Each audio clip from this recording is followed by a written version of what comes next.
আসসালামু আলাইকুম viewers, welcome back to my channel. আজকে আমি আপনাদেরকে বানিয়ে দেখাবো শুকনো বড়ইয়ের মিষ্টি আচার।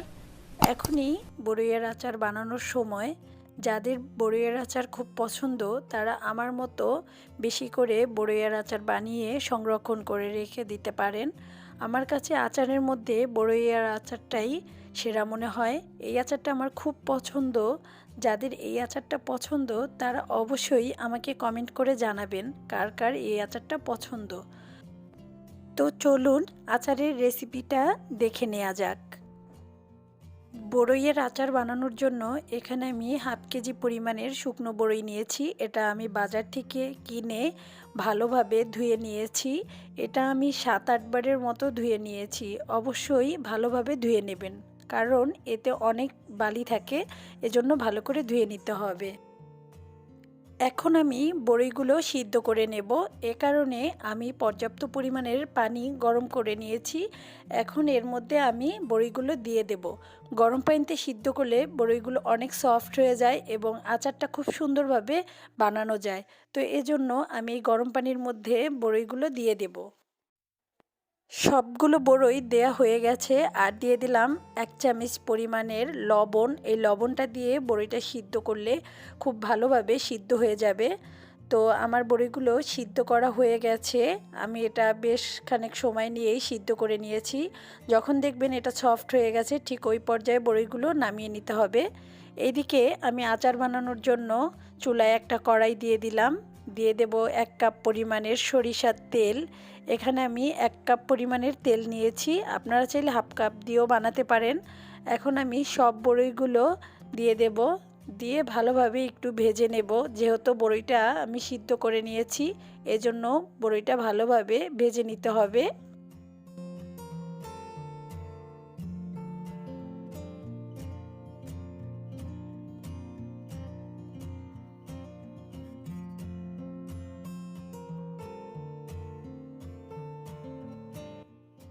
বড়িগুলো আমি ভালোভাবে তেলের সাথে ভেজে নিয়েছি, এতে অনেক দিন পর্যন্ত বড়িটা ভালো থাকে। তো এখন আমি 1 কাপ পরিমাণের চিনি দিয়ে নিয়েছি। এখানে যেহেতু মিষ্টি বড়ইয়ের আচার বানাবো, এজন্য চিনির পরিমাণটা একটু বেশি দিয়েছি। আপনারা চিনির পরিবর্তে আখের গুঁড়ো ব্যবহার করতে পারেন। আর চিনির পরিবর্তে যদি গুড় ইউজ করতে চান তাহলে অবশ্যই আখের গুড়টাই দেবেন। এটা খেজুরের গুড় দিয়ে ভালো হবে না। তো আমি এখন ভালোভাবে চিনিগুলো মিশিয়ে নিচ্ছি। চিনিটা দিয়ে আমি এটাকে ভালোভাবে কিছুক্ষণ রান্না করে নেব। চিনিটা মেশানো হয়ে গেছে, দেখতেই পাচ্ছেন অনেকটা পানি বের হয়ে গেছে। আর এখন দিয়ে দেব 1 চা চামচ পরিমাণের লবণ। লবণটা অবশ্যই পরিমাণ বুঝে দিবেন, কারণ লবণটা কম হলে আচার ভালো লাগে না। তো এই কারণে একটু চেক করে ভালোভাবে লবণটা দিয়ে নেবেন। আচারে অবশ্যই লবণের পরিমাণটা পারফেক্ট হতে হবে, তা না হলে আচারটা খেতে ভালো লাগে না।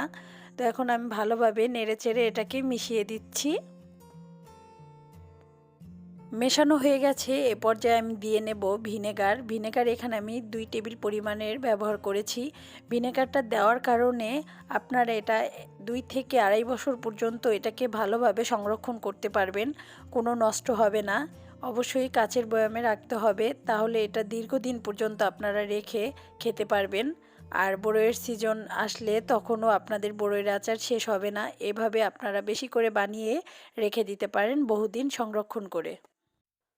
আরও কিছুক্ষণ আমি ভালোভাবে নেড়েচেড়ে এটাকে রান্না করে নেব। আমি এটা একটু ভেঙে ভেঙে দিচ্ছি, তাহলে আচারটা খুব ভালো হয়। তো এই কারণে আমি একটু ভেঙে ভেঙে মিশিয়ে নিচ্ছি, কারণ আস্ত আচারের থেকে ভাঙা আচারটা বেশি ভালো লাগে। তো এ পর্যায়ে পানিটা অনেকটা শুকিয়ে এসেছে। এখন আমি আর অল্প কিছুক্ষণ নেড়েচেড়ে এটাকে রান্না করে নেব।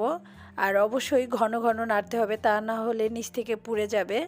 আর এখানে আমি দিয়ে দিলাম টালা মরিচের গুঁড়ো। এখানে আমি মরিচ টেলে গুঁড়ো করে নিয়েছি। দিয়ে দিলাম পাঁচফোড়নের গুঁড়ো। এখন সব কিছু 1 মিনিটের মতো মিশিয়ে রান্না করে নেব। আচারটা পুরোপুরি রান্না করা হয়ে গেছে, এ পর্যায়ে আমি চুলাটা অফ করে দিয়েছি। এখন আমি এটাকে নামিয়ে নেব। এই তো হয়ে গেল আমার মজাদার শুকনো বরইয়ের মিষ্টি আচার। অবশ্যই আমার ভিডিওটি আপনাদের ভালো লেগেছে, আর যদি ভালো লাগে তাহলে অবশ্যই কমেন্ট করে জানাবেন এবং ভিডিওতে একটি লাইক দিয়ে দেবেন। আর আমার চ্যানেলে যারা সাবস্ক্রাইব করে আগে থেকে বন্ধু হয়ে আছেন তাদেরকে অসংখ্য ধন্যবাদ ভিডিও রেগুলার দেখার জন্য। আর যারা এখনও সাবস্ক্রাইব করেননি প্লিজ আমার চ্যানেলটি সাবস্ক্রাইব করে দেবেন এবং পাশে থাকা বেল আইকনে ক্লিক করে রাখবেন পরবর্তী ভিডিওর নোটিফিকেশন পাওয়ার জন্য। সবাই ভালো থাকবেন, সুস্থ থাকবেন। আল্লাহ হাফেজ।